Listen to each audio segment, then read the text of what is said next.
Welcome back to the Misperception Podcast. I'm your host, Destiny. Happy Sunday. Happy Black History Month. It is now February, y'all. So, if you can't tell about my skin complexion, this series is going to be focused on, like, the inner thoughts of a Black woman. Everything Black. We're finna just be talking about it all. As it comes to me, I'll put it out to you. So, like, comment, subscribe, share if you care, join the conversation, all the good fun things that you would like to do, you're able to do, okay? But welcome to the Black as Fuck series. All right, so I want to get on this concept that I heard my sister say. One day we was just in conversation, y'all, and she said that, and I'm going to try to quote you verbatimly, but girl, don't get in these comments. She said one day in conversation, Black women is the only group of people, the only group of individuals that will die alone. And it was less about not having companionship or not having partnership and more so about the connection the lack of connection that Black women face today and have faced for years. Not being truly seen, not being really understood, having to partake in roles or put on hats that she wouldn't have chose. Black women operate in survival mode so much that the question becomes less about someone loving you correctly and more so about, are you even able to articulate what love is to you? Black women will be the only group of people at the very end that die alone. Black women in particular spend a lot of time being who they need to be. I won't even say who society wants them to be at this point. For some of them, yeah.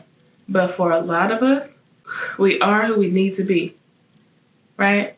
To this day, like, I have spent a very long time figuring it out. Trying to understand who Destiny was. What role am I supposed to play?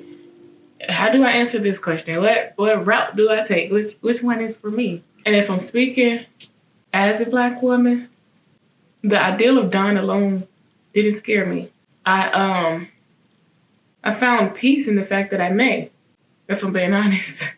I think that is better than having a life of mediocrity or living a life that's based on what society told you to do. Society told you to find a husband, have children, go get a house, all this stuff, and most of us aren't happy.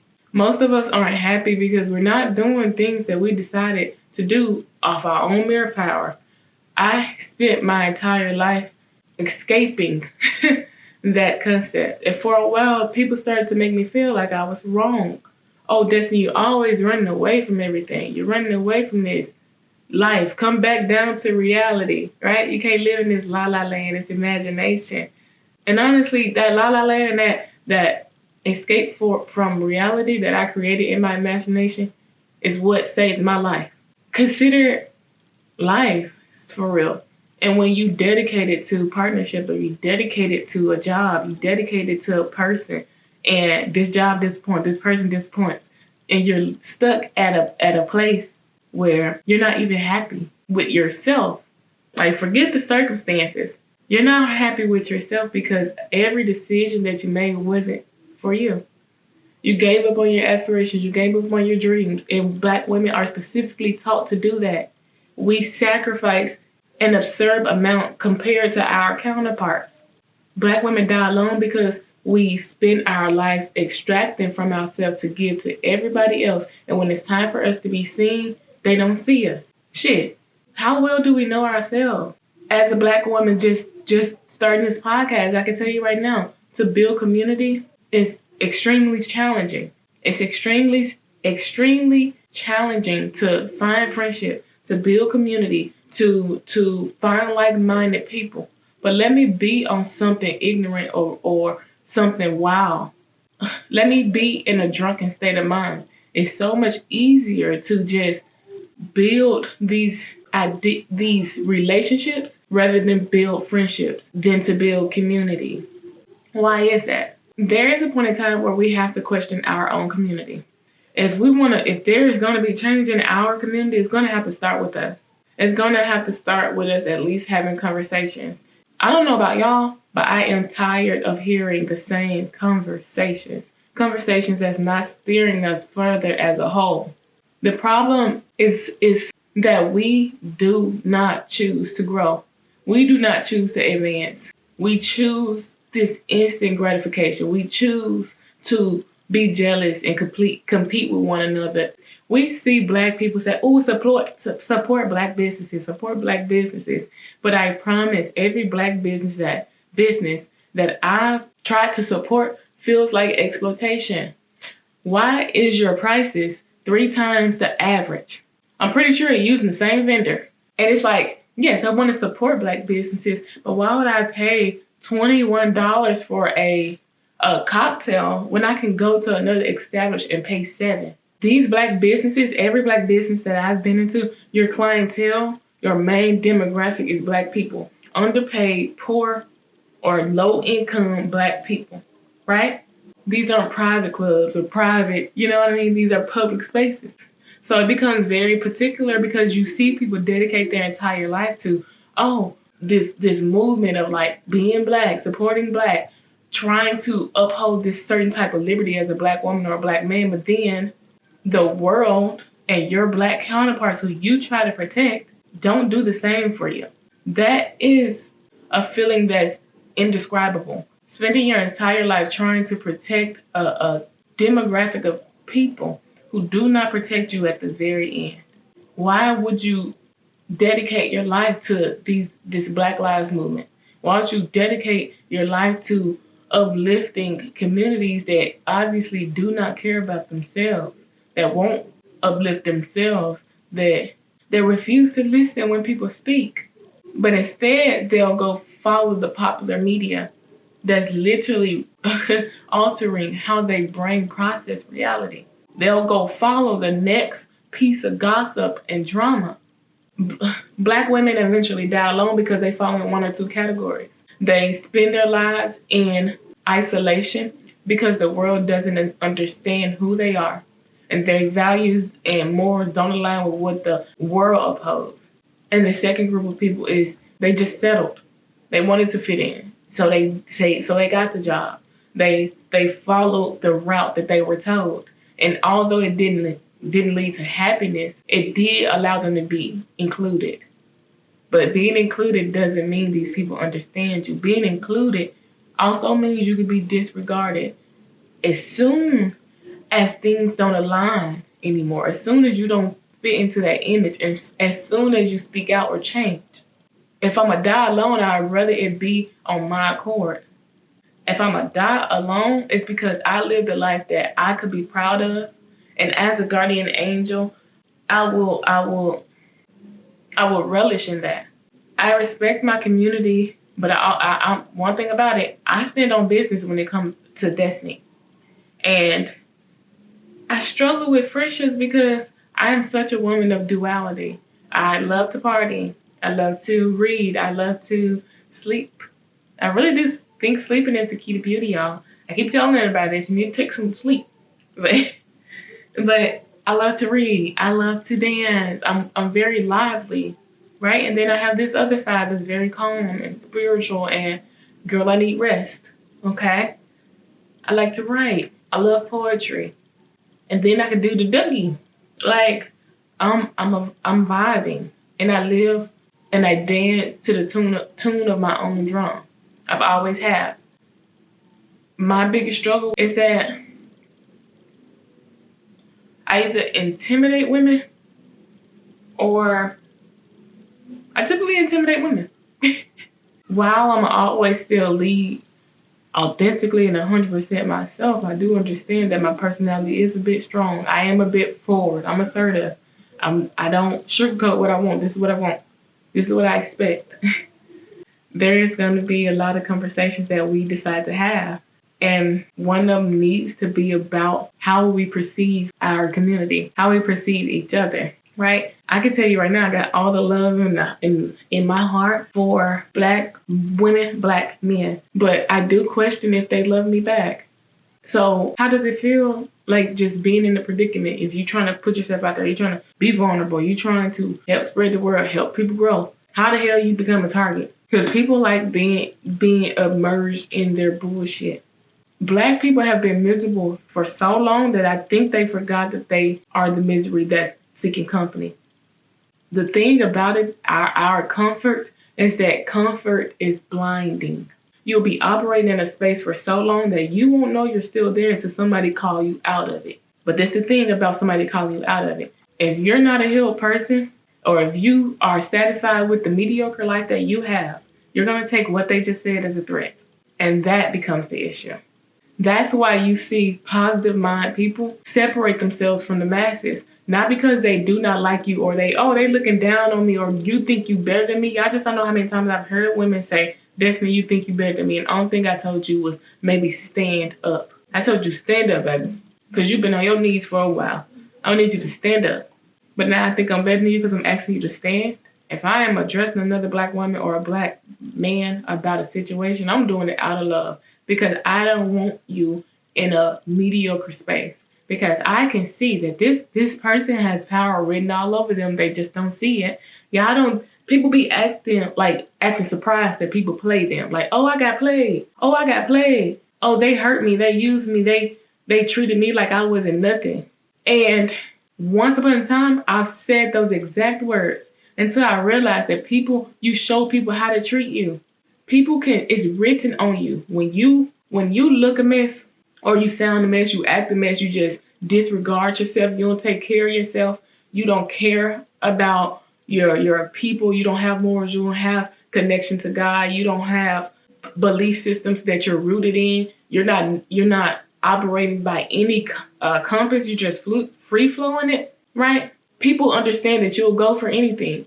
People will then already decide how they're going to treat you. People see weakness. You smell it. Just like you see somebody that's confident and you see somebody that's really walking in their truth and being proud of who they are and not insecure and all that stuff. How you can see that? We see the opposite end too. So people will experience you based on what you show them. You show people how to treat you. The time that I really got misused and abused in relationship is because I didn't stand for nothing. So I fell for absolute anything. People understand when you're clueless and they're going to treat you exactly like a fool. They're going to treat you just like that because that's just part of the game. I'm going to just be honest. It is. I can sense a fool. I can sense somebody that's up to no good. I know every single thing, and then it becomes my choice to participate. Do I want to treat this man like a fool that he is or not? Everybody know when they see a woman standing on business. They say, oh, she's strict. They know a woman who they can emotionally manipulate too. They say, oh, she'll crash out. We got these terms, but they say the same thing. You can't control your emotions, babe. But back to the original point. When I am approaching my counterparts, my black women, my black men, and I'm telling you, you should probably stand up. Oh, don't let that person treat you like that. You're taking it as, oh, Destiny thinks she's better than me. Destiny never said that. And in some cases, I might just be better than you. But even if that is the case, I'm not telling you to do anything wrong. I'm trying to speak life and affirmations and uplift you. The problem isn't me. The problem is you don't want to be uplifted. You are content with your misery. And you would rather befriend the person that's identical to you because they become good company. Me, I'll be bad company. I have had the biggest struggles when it came to finding my community, y'all, because I am unique. I'm beautifully and wonderfully made, and I'm confident. So even if I'm not finding community, literally, I was given one. I was given seven siblings, y'all. 7. And speaking of one, thank you, brother. It's comfy, and then I got the little heat warmer down here. So thank you. My brother gave me this for Christmas, I believe, or maybe New Year's. It's a gift. It is comfy and it's real cute. So thank you. I love it. But I think it's up to us to start taking care of each other.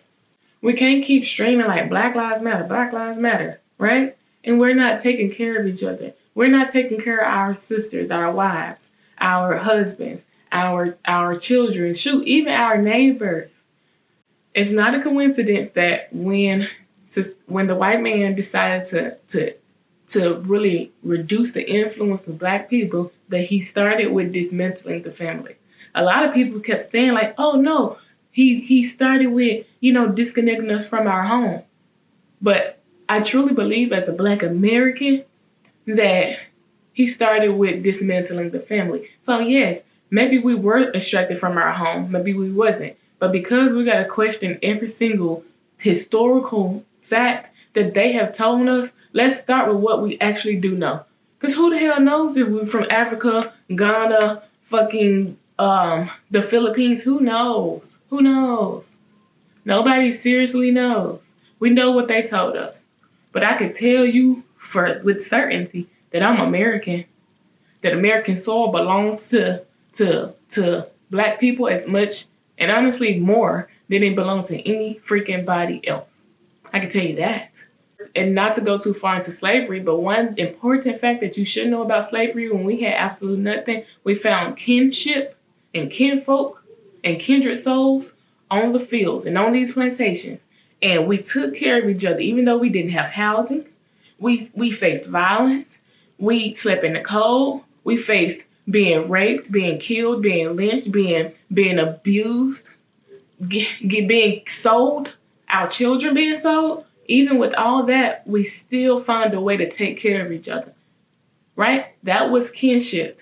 We took care of our neighbor's kids when the neighbor was somewhere else. So in America, what all we got left to do? How can we dismantle this kinship, these folks that's looking after each other? Let's dismantle. Let's start with the family. Dismantling the Black family, right? So they did two things at the same time. They stripped Black men from the household and taught Black men how to hate Black women. They taught Black women how to be hyper independent, however you want to call it, and that in turn caused Black women to no longer respect the Black men, not because of his absence, because he was no longer respectable. This is the full circle moment, y'all. We're literally having conversations about what a feminine Black woman is, or a masculine black woman, and vice versa, the feminine Black man or the emasculated Black man. We're having these conversations, but let's push it further. Let's really kind of figure out, how do we reunify our homes? How do we start again learning our neighbors? That's going to be something that we do this month. I'm going to challenge y'all every week to do something for your for Black people this month. And this ain't for my white viewers. Y'all can go do it though, because y'all know it is Black History Month. Okay? You can get us lunch or something. But for Black people that are hearing this, I challenge you to go outside of your comfort zone. Have lunch with that Black coworker that kind of go without sometimes, because I know you see them. If you on a school ground and you really don't have a black friend, and you are Black, take yourself outside of your comfort zone and go introduce yourself to them. If you are in the grocery store, instead of mean mugging them and looking crazy, how about you just say hi? Just speak. Smile. Maybe smile. I think it is very important that we stop pointing the finger at this system that clearly hasn't been working for us, that wasn't made for us and never is going to support us, and really start supporting ourselves and supporting each other. Because we won't make strides because, it's in our head. Only thing we want to do is make it out the hood. It's just us. We're making it out. You like, oh, I made it out, Lord. But if the whole community is still there, I don't think you got as far as you think. Start with your home. We can talk all day long. We can talk all day long about what that Black man said, what that Black woman said, who she support, how she moved this way, how she looked. We can do all this stuff, and it'll go on for centuries. Literally, it has been going on for centuries. We're talking about just like hate and misery and all this negativity has been transferred from day and year. Love, generosity, positivity, smiling, that's contagious too. Y'all have to start realizing that the narratives that perpetuate and the media that you consume only has its power because you eat it up every single time they push it out. I remember in life, I would not even watch negativity. As soon as I saw somebody being too aggressive, gone. As soon as I saw police violence, off my feed. Soon as I saw even just drama like the show Baddies and all that little weird shit off my screen. My phone don't even show me mess like that no more, right? Because let's talk about the algorithm. That's what you like. That's what you like. The algorithm is only listening and responding to what you type in, what you search, how long you watching certain type of videos. These shows that's super popular is popular because y'all like it. What does that say about you? And not saying you can't enjoy a little drama TV because I love a little reality TV. Those are my weaknesses. I love a little cute little reality TV show. But I'm just saying y'all that's consumed about by drama, consumed about what's on the media or always, oh, did you see this happen? Like all this negative stuff. I can't remember any praise from you. So I'll leave it at this. If you are a woman that is on the masculine side and you do not prefer to be there, and you feel as if society has forced you to be and take on that role, that is nothing for your partner to subside. That responsibility is solely on you. We've all have been pushed towards a wall and our back is against it and it's forcing us to be stronger. It's forcing us to fight back. I've been in that space before. The problem is we stay there. We stay there. We get stuck, right? And we don't really know that we still operate in this survival mode, this masculine energy, until we do. And when you do notice that, hey, dang, I don't want to be in this space no more, then there is your opportunity to choose. You better start romanticizing and easing up and stop being so serious with your life. Femininity is soft because we ain't operating with our back against any wall. You have to do that yourself. No man can teach a woman how to be feminine. You do what pleases you. You do what your body responds to. And the thing about being backed against the wall is that you become stronger at the end of the day. And they can say a lot of things about black women, but I'll tell you, black women are strong. There is no such thing as a weak black woman. So that back against the wall, that moment your back was against the wall and you stuck between the wall and the hard place, baby, that was your blessing. That's when you became very, very strong.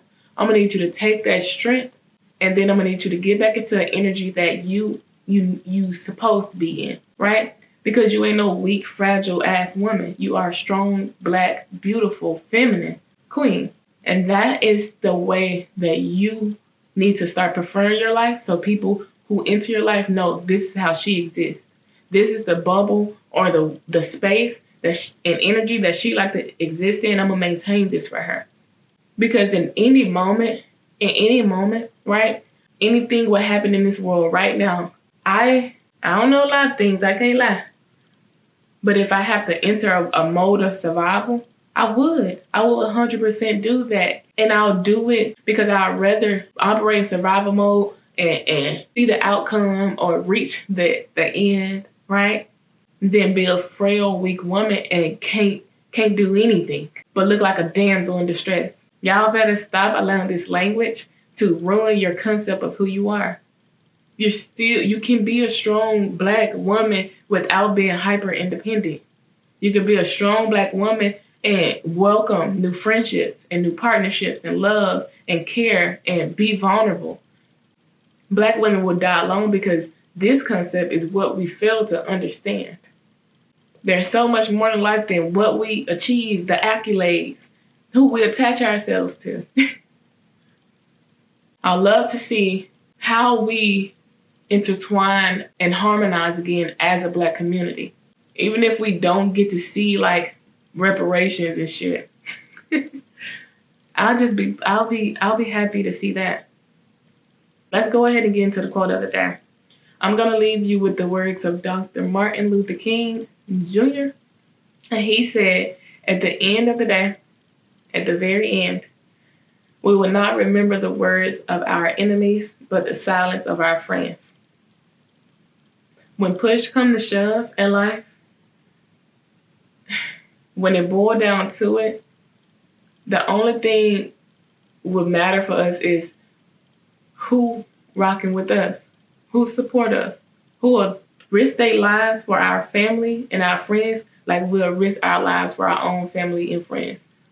Will you risk your lives for your brothers and your sisters? Will you risk your life for any other black male or woman for their advancements?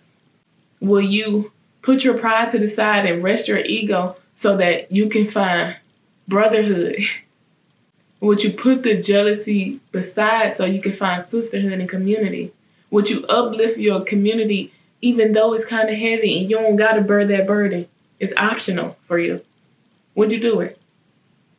It matters. Seeing and each other and how we connect and relate to each other. And it's so ruined right now. We're sitting in the ruins of it. And I truly, truly believe we are the generations that can pull ourselves out of it if we try. We have to want it bad enough, though. You'll remember the silence of your friends. If you're getting your ass whooped, you'll remember the silence of your friends. That person that whooped your ass, just forget about it. You just knew you took an ass whooping. But you'll remember if your friend didn't help. You'll remember if they didn't. And I'll leave it at that. Without further ado, happy Black History Month. Happy Black History Month. Enjoy your weekend. Enjoy your Super Bowl parties. And think about what I said. Until next time.